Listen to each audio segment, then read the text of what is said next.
episode number 9, Wings Up Weekly, Tennessee Tech Athletics video podcast.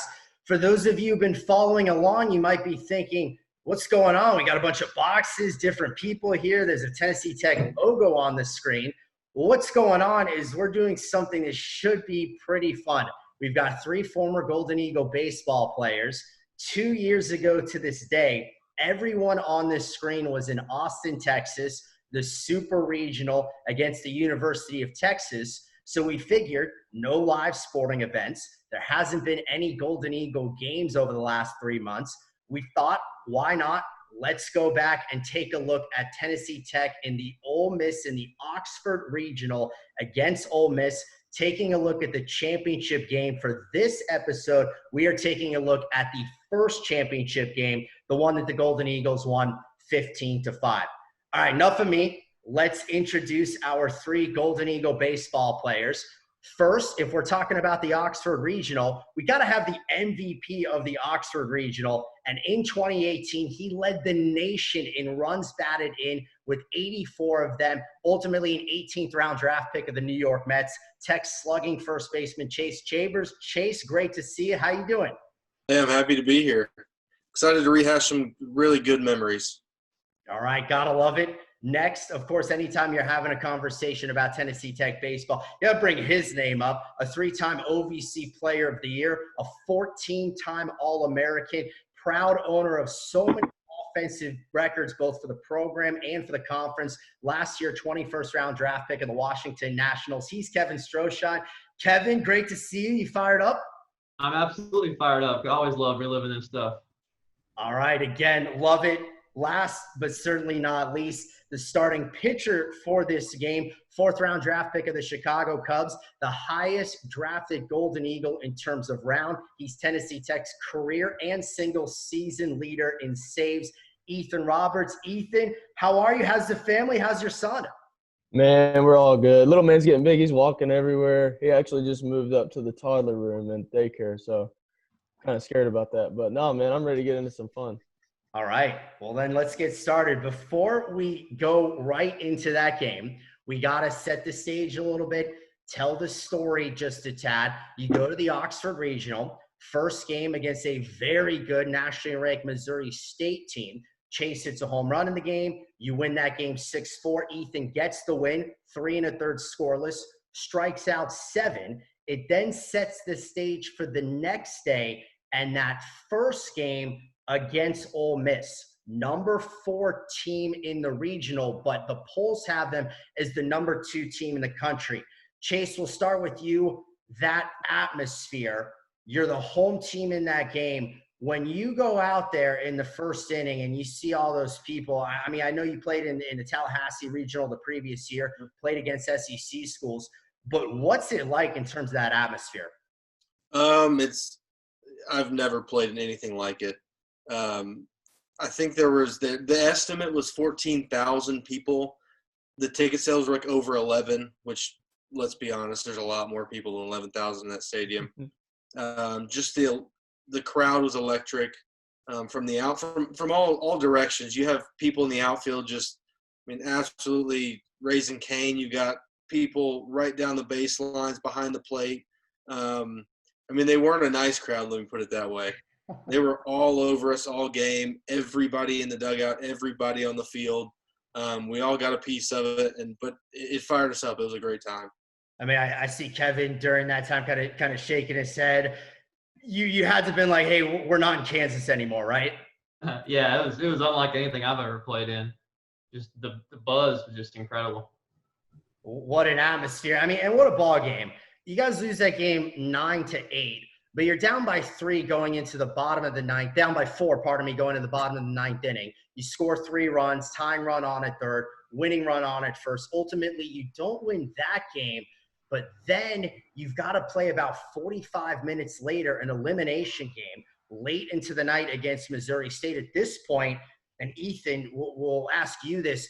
I mean, there's like nobody in the stands outside of some Tennessee Tech and Missouri State fans. What do you remember most about the transition from the end of the Ole Miss game into the Missouri State game? It definitely got quieter. I mean, that first game, dude, it was nuts. Like you could feel the whole time. And then this game, it was kind of like a change of pace. And honestly, I love pitching in like really loud games, really heavy paced games.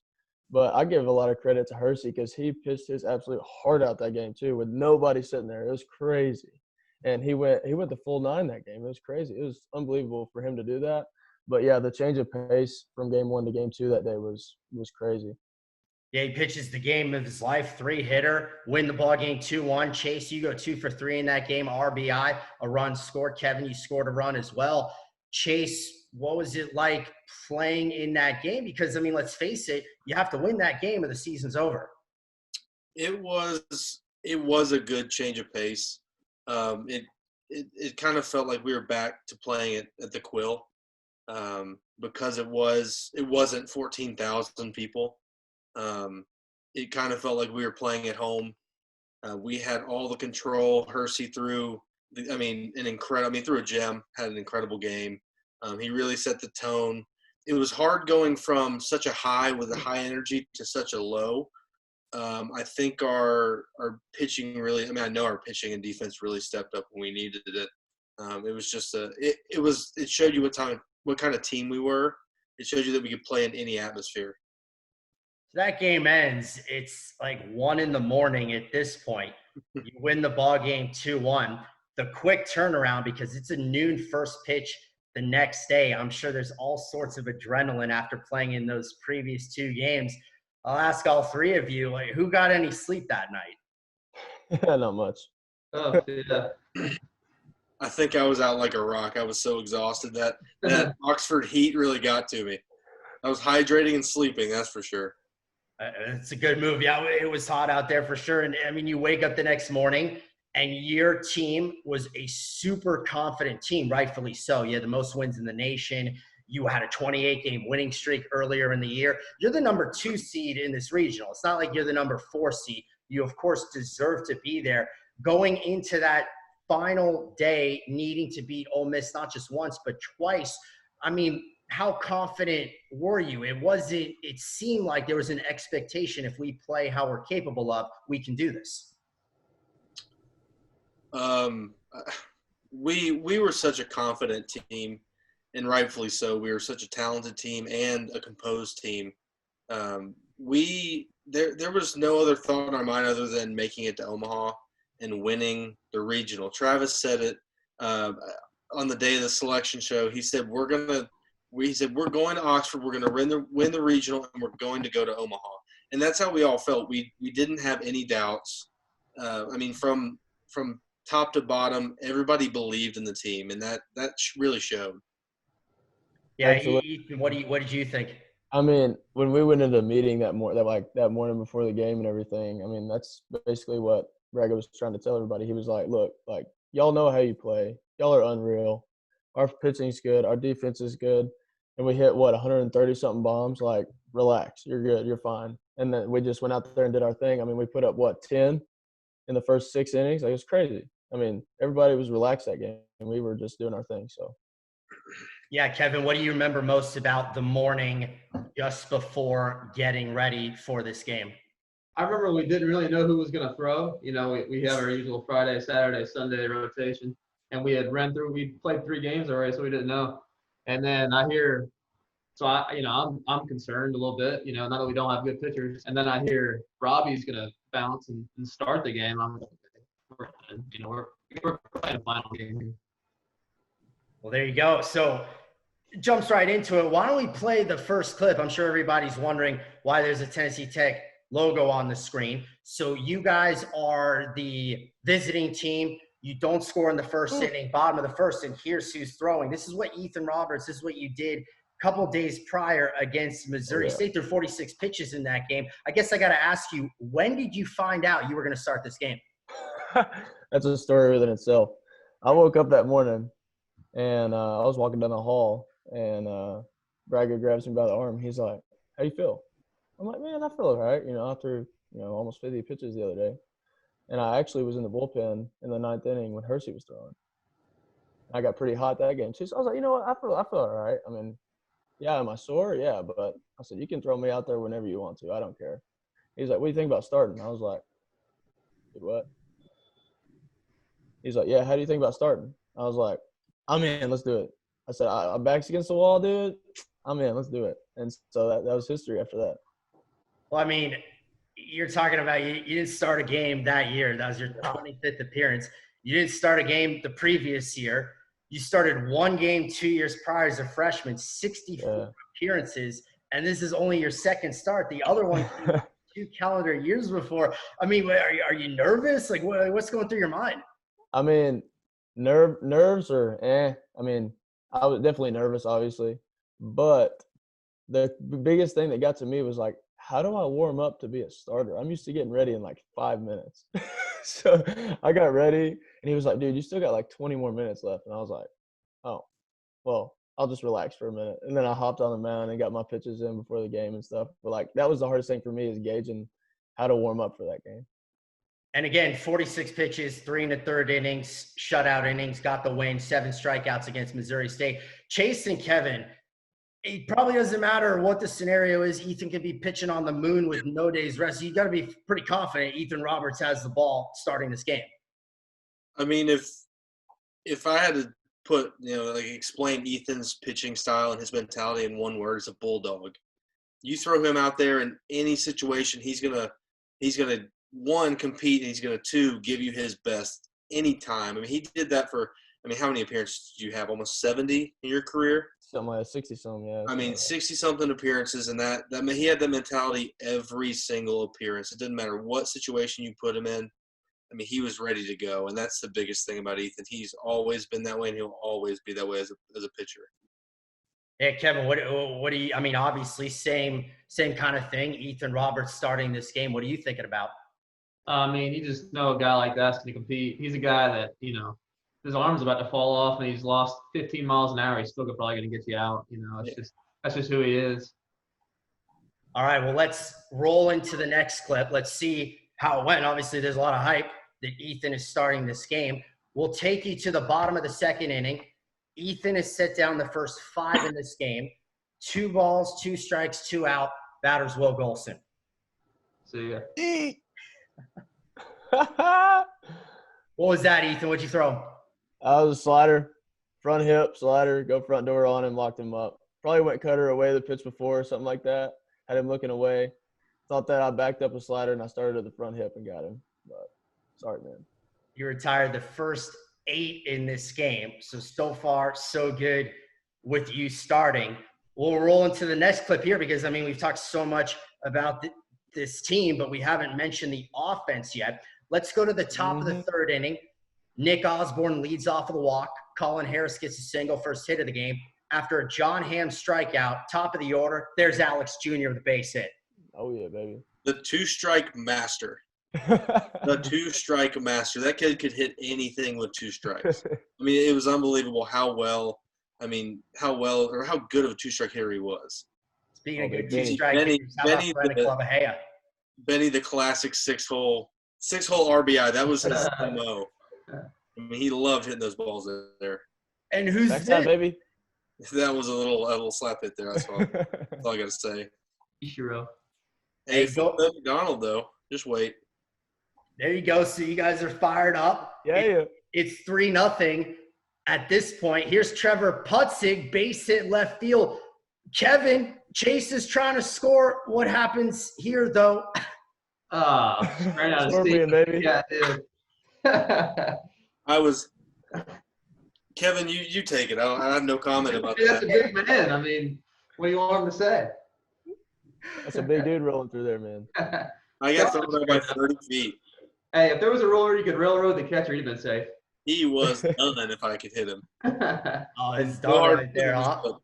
I was out. I mean, I was out by a mile, and I saw it coming. I had no clue what to do because if I slid into him and hit him, I mean, I was coming in hot, so I kind of just fell. Yeah, that's actually, I mean, I'm play-by-play broadcast. I couldn't have described it any better. It looks like you just kind of fell there. So final out of the inning. My feet hit the back of my helmet. I'm not sure. I think there's a picture somewhere out there.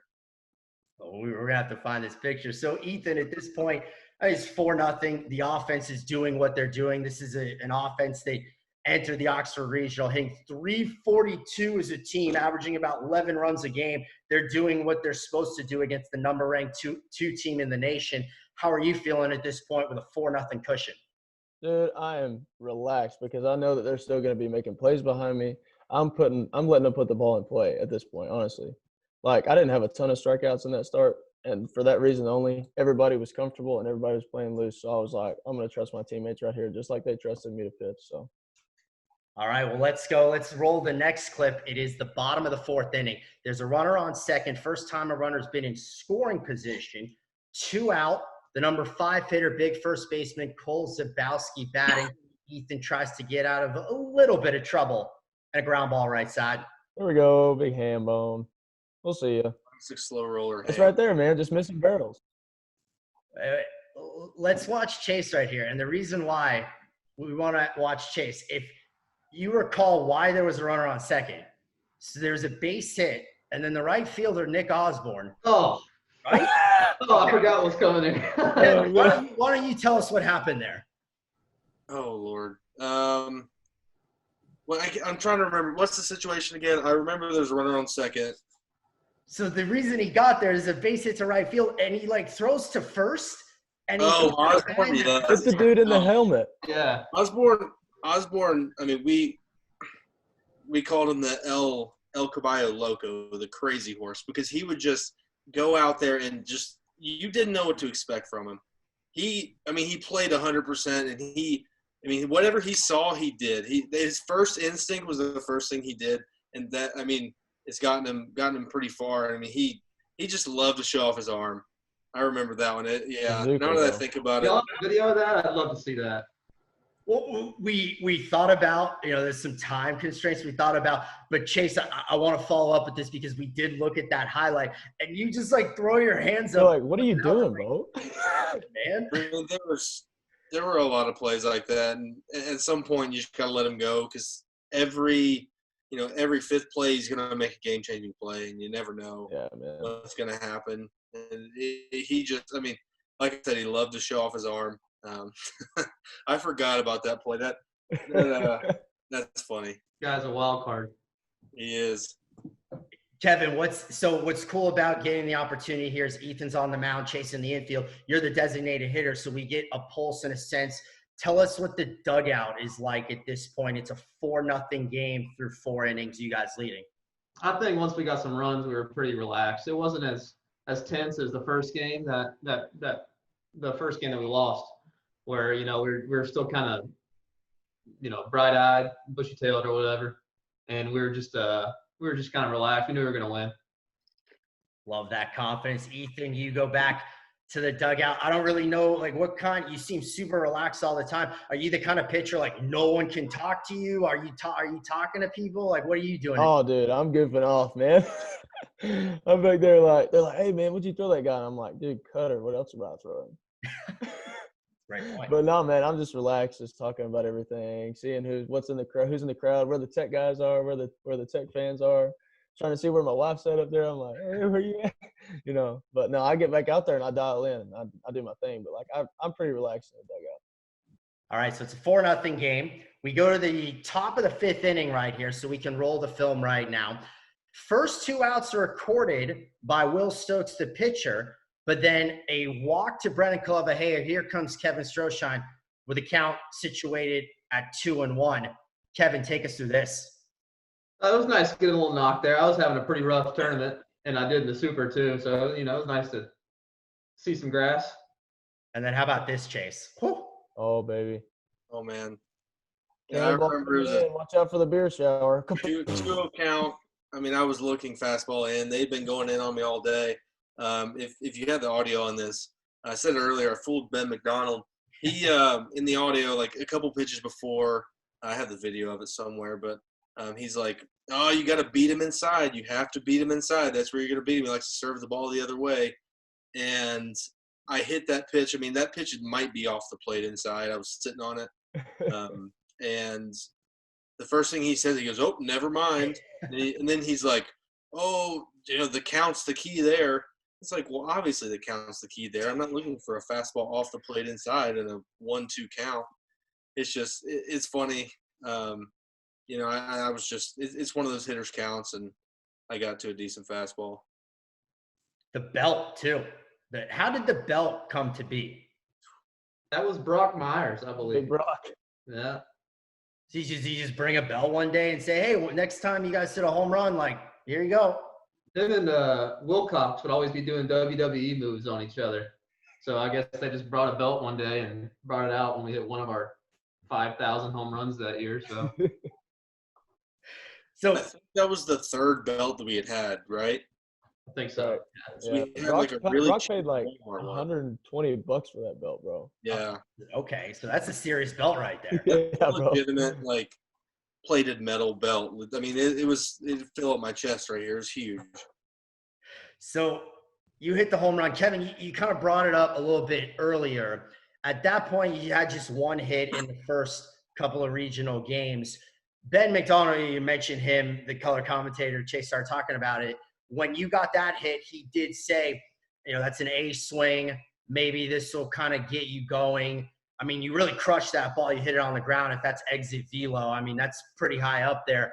Did you start to get that sense when you got that hit there that, hey, that's a good swing? Like maybe this will be a sign of things to come? Yeah, I think I didn't get many more hits or anything, but I felt like I barreled like the very last game that y'all are gonna go back another time. I had like 4 barrels. One was a sac fly, and then 2 like good ground out, good fly out, home run foul, I think, stuff like that. So I started seeing the ball better. Just didn't lead to a ton of results, but I mean we were through 9. Hey, I disagree. Led to a huge result there. I mean, the winning run in the second game there. So, I mean, everything, even though they weren't hits, you found barrels after that, and you made a big difference in that second game. I mean, you won us the game there. And the sacrifice fly almost goes out of the ballpark in the second game. And if you go back and watch that second game, you did fly out to the warning track a little bit earlier in the game. So, Chase's point, it looked like you were swinging the bat a little bit better at that stage. Yeah. Ethan, 7-0 at this point. I mean, you're probably feeling good at 4-0. You'd be good. You'd be feeling good 1-0, but I mean, 7-0 in the fifth. What's going through your mind? I didn't even know if I had to throw an off-speed pitch because they would just roll over a cutter and my guys would make plays. I mean, I was just the most relaxed I'd ever been, and these people are just screaming at me like, hey, you suck. Get off the mound. But, like, I'm just out there doing my thing, man, and I know everybody behind me's got my back. So I'm just missing barrels at this point, man. Well, let's see what happens. Bottom of the fifth inning, 7-0 Tennessee Tech, 2 out, nobody on, 0-2 count to Chase Cockrell. You're searching for your third 1-2-3 inning in the first 5 frames. And there's AJ, big AJ. the all-important shutdown inning. I mean, I don't have to tell you this, you're a pitcher, but how important is it? Your team scores to throw up a 0 that next half inning. Oh man, it just kills every single drive that they have in their body left. When we throw up a run, 1+, 2+, 3+ runs, whatever, and you come out and put up a 0, they just feel like they're so far behind after you throw up another 0. As we're starting to get to top of 6, before we show the clip though, so Chase, Ethan brought up some of the things, the atmosphere. How big of a difference is it now that you're up 7-0 in terms of the crowd? How big of a difference is it then versus the previous night when Ole Miss was winning? So it didn't seem like the atmosphere was quite the same as it was the day before. But still, I mean, they still had a ton of fans in the stands. But for some reason, not for some reason, we know why. But when we got up 7-0, I mean, you could hear a pin drop. You could only hear the couple hundred Tech fans up, in the rafters, because obviously they put our fans in the sun, at the top of the stadium, and their fans, sitting cushy in the box seats. But I mean, the only people you could hear were our fans. And then, I mean, it was our stadium at that point. I mean, it was our field. We had taken over the atmosphere, and we had honestly, hushed them. They were pretty quiet. Kevin, what's the dugout like up 7-0 in the 6th inning? How's the team feeling at this point? We're just goofing off. I mean, after Robbie comes out, you can see a video of where they're interviewing him and they're putting stuff on his hat. That was kind of the vibe the whole game. Love it. Love it. All right, 7-0. Let's go to the 6th inning. Let's play the film. Nick Osborne doubles down the left field line to put runners at second and third. Colin Harris gets a base hit to make it 8-0. 2 on, still nobody out as you see, and John Hamm yanks this one down the left field line. That's going to plate 2. Guys, 10-0 now. So we got double digits to that point, and they were demoralized. They had they had no energy left. They wanted to go home and start fresh game 2. Oh yeah, they were waiting for that game 2 at this point, bro. It felt really good to validate. So when we were taking BP, we like to hit some home runs in BP. That's just kind of who we are. And they'd be throwing balls back, saying these are fake balls. You guys could only hit because of these balls and your bats, and the pitching you see sucks and all this other kind of stuff. So it's nice to be able to kind of point up at the scoreboard and say, no, we can hit. Yeah, boy, it's 10-0. I mean, this is the number 2 ranked team in the country. It's not, a midweek game against whoever. I mean, this is Ole Miss, and it's 10-0. What about that celebration where all of you point up and go, yes, yes, yeah? How did that start? Is that Brock and Will? That's another Brock, man. I think that's WWE too. I think it is. Yeah. All right.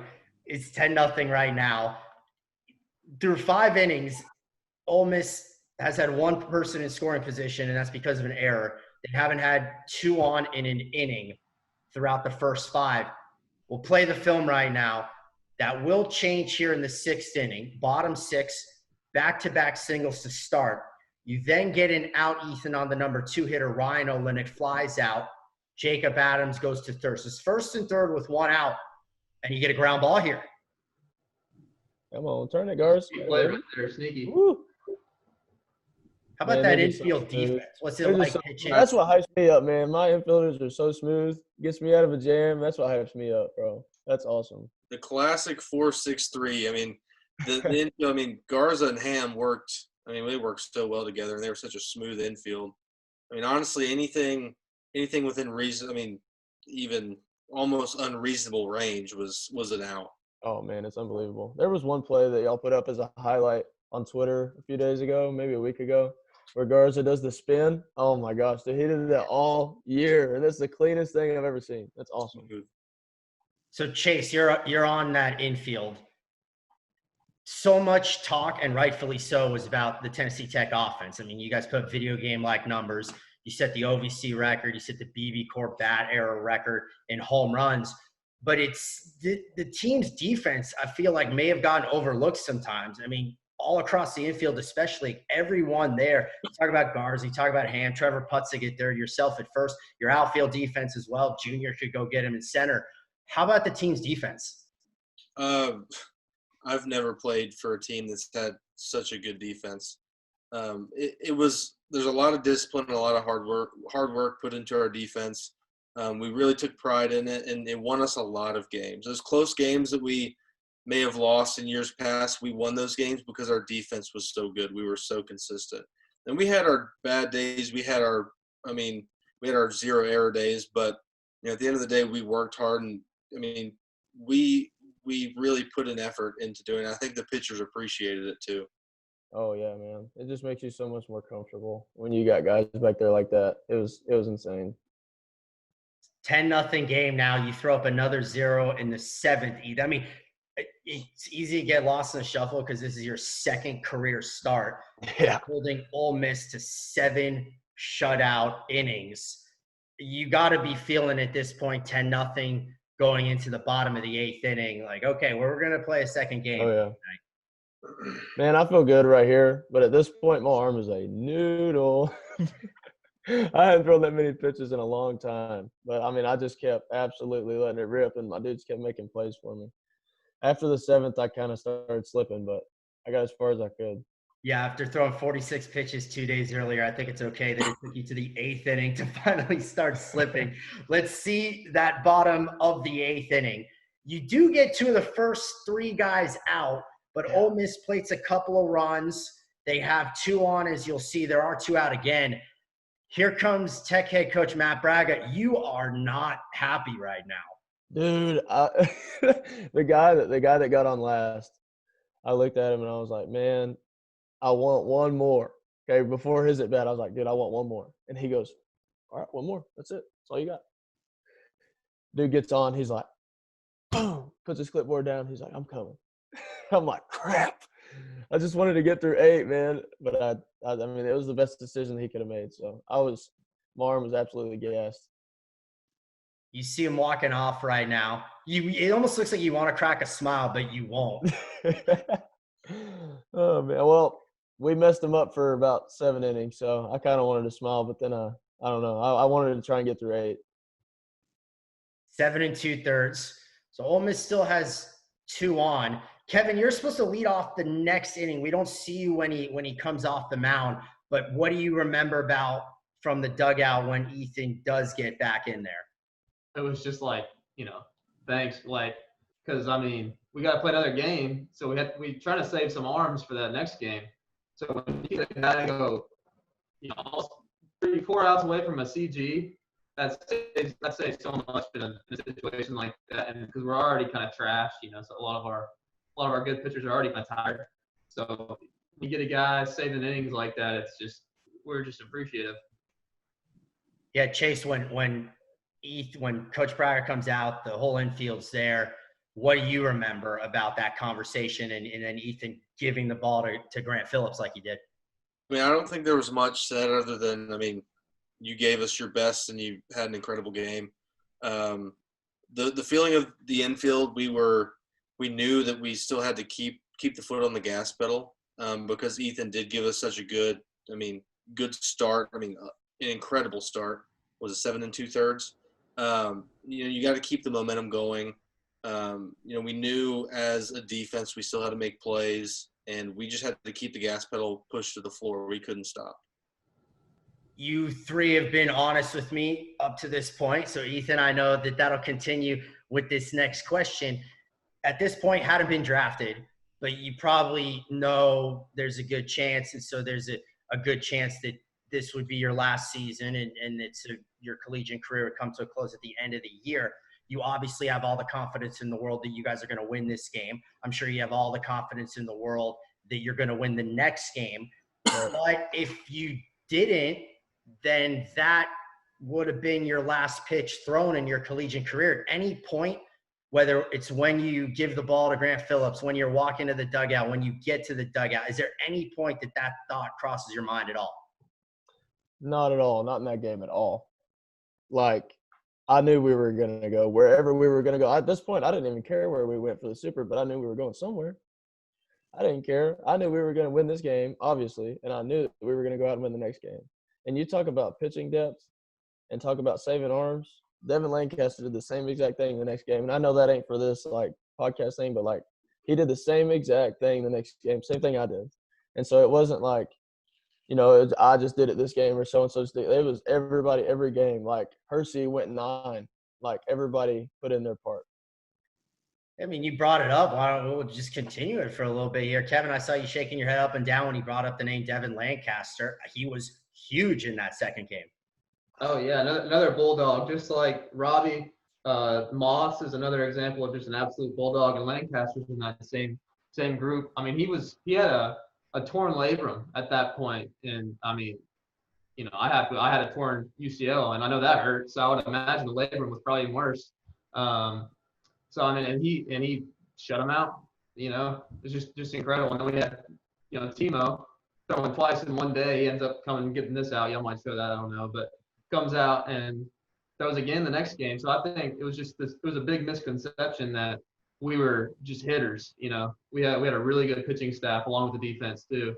But so we're just such a complete team.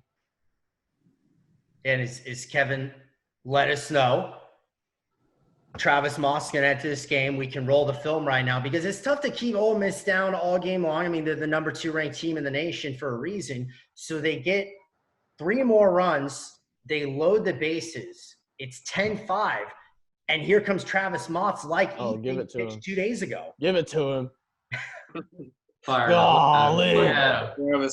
Travis is a dog. That's just scary, man.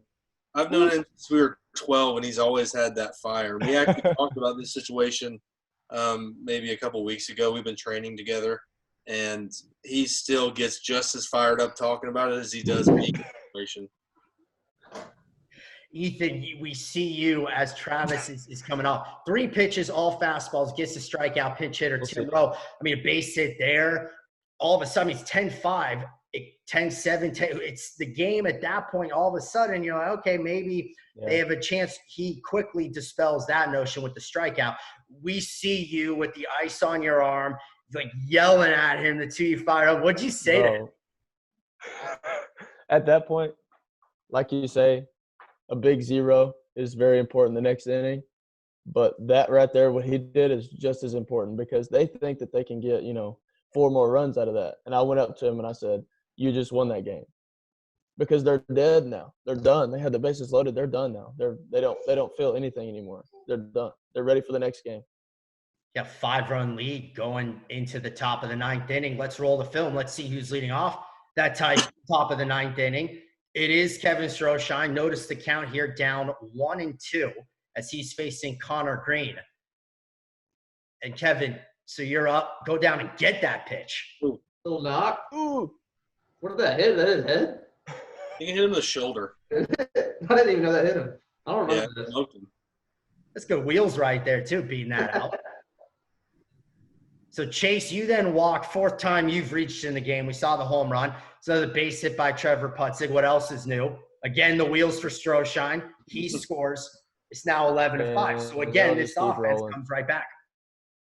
Yeah, that's a big part of rolling, man. That was a big part of our game plan was to never give up. And I know we had a 5-run lead, but the momentum in this last inning was so important for the next game because being the visiting team and the smaller club, the team that nobody knows about, we had to come in there and really prove ourselves. We didn't have to prove ourselves to us. We had to prove ourselves to other people. And what we did with that last inning was we really basically had Ole Miss tuck their tail behind their legs for that next game, and you could feel their tension the whole game. I think scoring those runs in that last inning might have let us take Moths out and then use them the next game. We might keep them in if we don't score those runs, and who knows if we can't use them that next game. So I think that was huge. Yeah, I was gonna add, that was the exact next question. At 10-5, and maybe you guys don't know the answer to this. At 10-5, maybe he pitches that bottom of the 9th inning because you, of course, have to win that game or there is no next game. At 15-5, as you guys end up getting to 15, now you have a 10-run lead. He doesn't have to pitch that bottom of the 9th. You save him just the 3 pitches that he got in the bottom of the 8th. He ends up pitching the 2nd game, as big a role as anybody had in that 2nd game with what he did in that 6th inning. Was that mentioned, talked about at all, that, hey, because it's now 15-5, he doesn't have to pitch? I'm honestly not sure. Kevin, do you have any idea? That's what I was wondering before. I'm honestly not sure. Yeah, I don't know. It just kind of popped in my head right before this. I've never really thought about it. Yeah, you're right. That's a very good point. He did throw 3 pitches, so why not bounce him to the next game after we got that 10-run lead? He's a valuable asset, starting, bullpen, whatever you need him. And he made a difference in that 2nd game too. Huge difference, and those 5 runs makes it so you don't have to pitch him. Let's quickly go over Ethan's final line in his 2nd career start, because now you can officially close the book on that. 7 2/3, 6 hits, 4 runs, 2 walks, 4 Ks, 107 pitches after 46 pitches 2 days prior. Ethan, again, what a start. Man, it was fun. I never thought that I would be doing that ever, especially after spending the last whole year being a reliever, being a closer, and then spending this next my junior season the whole year. You know what I'm saying? And then it's like I wake up that morning and he's like, "Hey man, you want to start?" I'm like, "Dude, what?" But man, that was something I will never forget for the rest of my life. And that's honestly what some people come up to me. They're like, "You're that dude that started at Ole Miss, right?" And I'm like, "Yeah, but you didn't know I was a reliever, though, did you?" That's all they remember is that I started that one game. You know what I'm saying? It changed my life to be able to do that. It was such an amazing effort. So it's 15-5. We got one more clip to show. Andrew O'Dwyer now pitching. He ends up having a great senior season. Dr. O. The 1 out, 1 on. Pinch hitter, Tim Elko, the lefty, and here's the defense again. Trevor on his bum hamstring, let's call it that. Man, Hey, still an incredible third baseman. His hamstring, man, that dude can play through anything if he played through that. He's tough. Oh my gosh, real tough. But You guys he's win? always making plays. So Andrew O'Dwyer, one of the things about him, if I remember correctly, before every game that year, 2 backflips to start. Something like that. It was definitely backflips. I don't know if it was 1 or 2, or I think we changed it up. I think during the streak it was the same. I think it was 2 backflips during the streak, and then after the streak ended, it was 1 backflip, and then like no backflip at one point. He was just kind of our pregame kind of like I don't want to call it a huddle because it was not really a huddle, but our pregame ritual. Let's call it that. He turned into our guy in 2019 too. These guys weren't here, but Friday night guy next year. Yeah, he ends up having a great year as a Friday night guy. He does make an appearance. Hey, he just woke up, man. He wanted to come see Dad. Say, what's up, baby? Oh, that's great. Golden Eagle class of what, like 32 or something Hey, like that? lefty cutters, though, bro. Oh, let's go. Lefty, okay. It's great. So 15-5, you win the game. I guess at this point, it's like close to 3 o'clock, and the second game starts at 6. What do you guys do in between games? Take us through what goes on. First thing we were wondering about was what jersey to wear, and everybody was like, man, I think we're going to wear black because it's their funeral. You know what I'm saying? So, man, I was ready. After I put that black jersey on, I was like, you know what? I'm going to be the biggest cheerleader I can be because I'm about to die out here. But I'm going to be the biggest cheerleader I can be, and I'm going to put my trust in my team because as a PO, there's some games you can't play. You're not going to play. But I wanted to be the biggest cheerleader I could be for my team. So. Yeah, what do you remember most? I went in the cages, actually. I went with Rito and Carrera out in the cages trying to figure my swing out.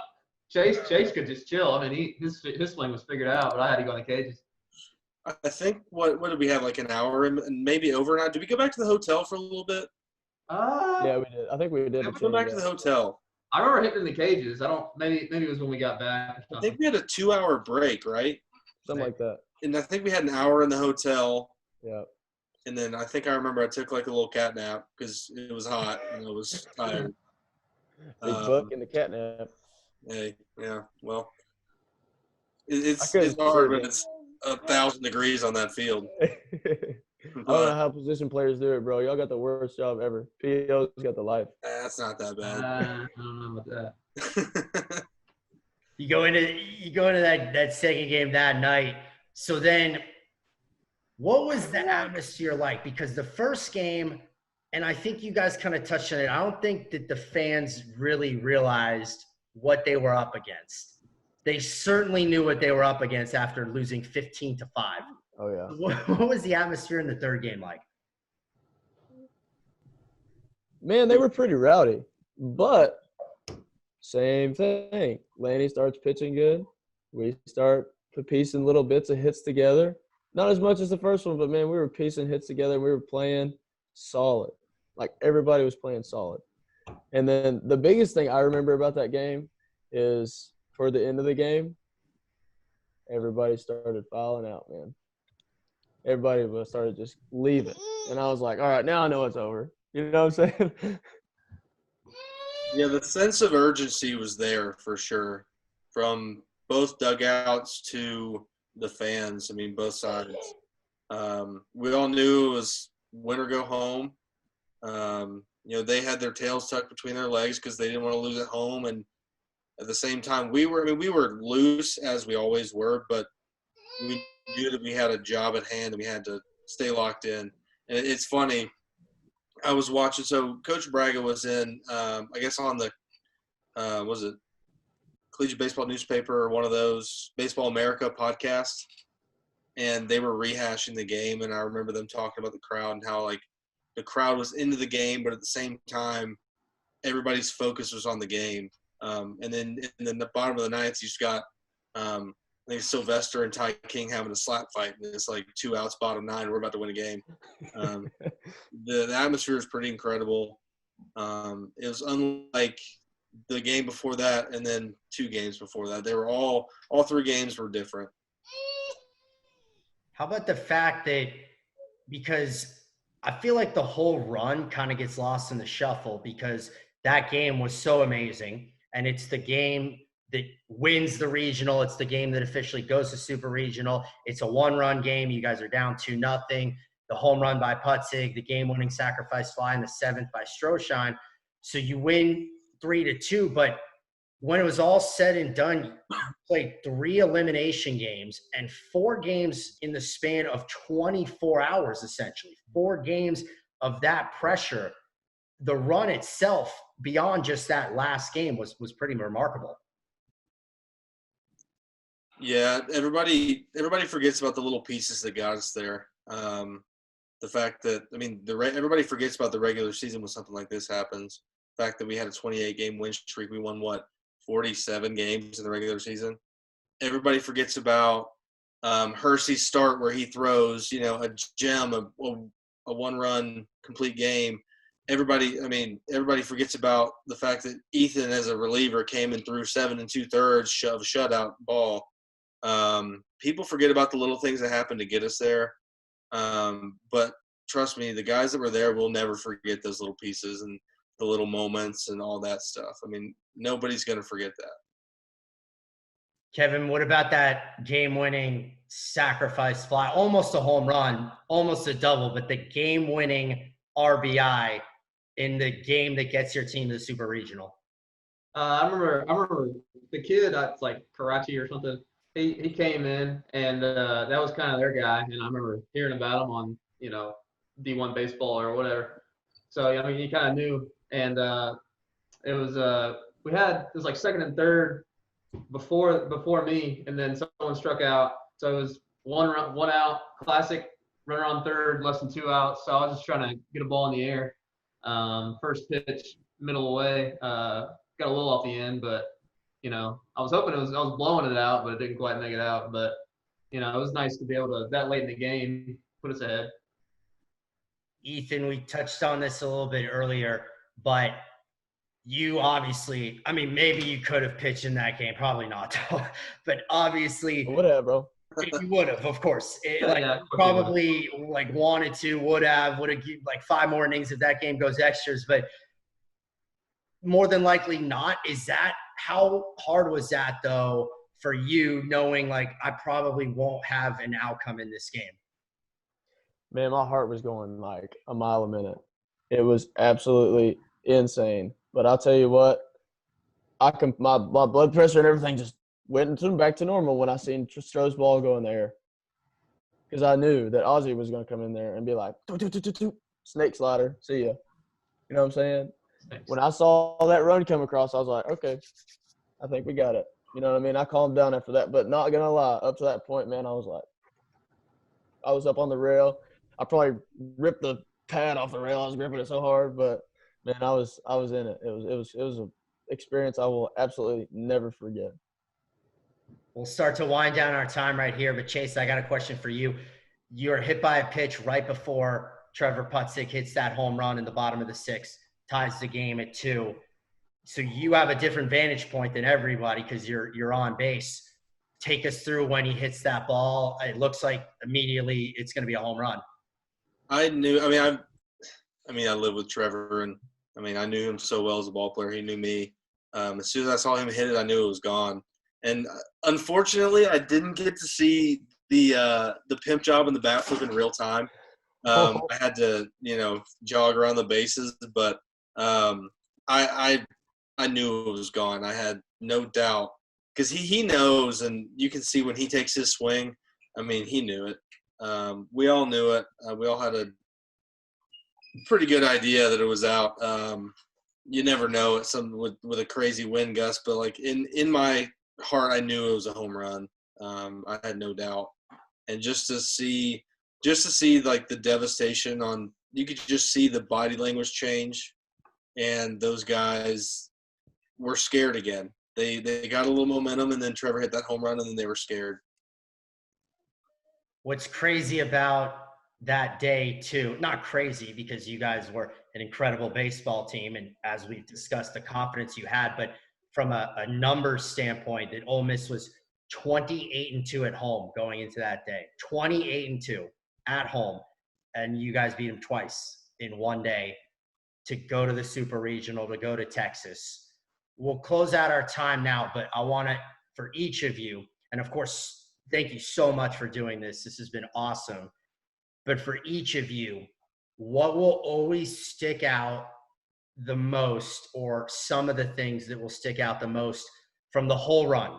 The Ole Miss, the games, the season, Texas in the Super Regional. What would stick out the most? Chase, we'll start with you. That's really hard because there's so many memories that I have of that, of not just the run, but that team, that season that we had. The one thing that sticks out to me the most is the dog pile on their field, and just the amount of we didn't necessarily we knew we were going to be there. We didn't know it happened in such a dramatic fashion. And the way it happened and the way it turned out, it really was awesome. It was kind of nice for it to be a close game, because it is different. And there's so many memories that I have of all these guys. I mean, Ethan and Kevin and countless, 35 guys from that squad. But the one thing I'll remember the most is that dog pile. Ethan, what about you?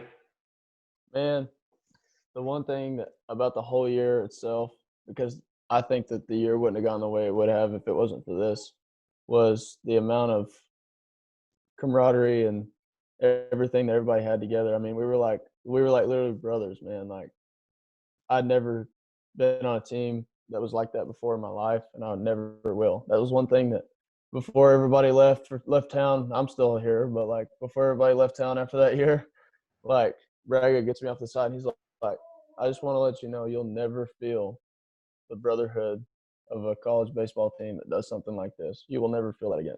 And I feel that all the time. Like he hit the nail on the head. And I don't think, we may not have had as successful of a year as if we weren't like as strong together as camaraderie and brotherhood and everything like that. Like, it was the greatest feeling ever. I mean, practice didn't feel like practice. Meetings didn't feel like meetings. You know what I mean? It was awesome. And then Kevin? Yeah, I just kind of like these guys. It was just the brotherhood we had. It was just like that moment at Ole Miss was like just the culmination of the 6 a.m. wakes, the fall practice, the bus rides, everything. When we hang out with each other off the field, it was like that's the stuff I'll remember just as much as dog pond, just as much as anything, because these guys, I don't know if it's because we're a smaller, blue collar program, but we took a lot of pride in the work we put in and the brotherhood we had, because this was just our culture. Well, that's great stuff by all three of you. I appreciate you joining us here for Wings Up Weekly. That was so much fun. 15-5 win against Ole Miss. For everybody out there wondering, well, wait a minute, there is a second game. What about that? Tune in next week. We do have 3 other Golden Eagle baseball players. We will go through, just like we did for this game, that second game, the Tennessee Tech wins to go to the Super Regional in Austin, Texas. Guys, thank you for coming on. Had a blast. Of course. Absolutely. Thanks, man.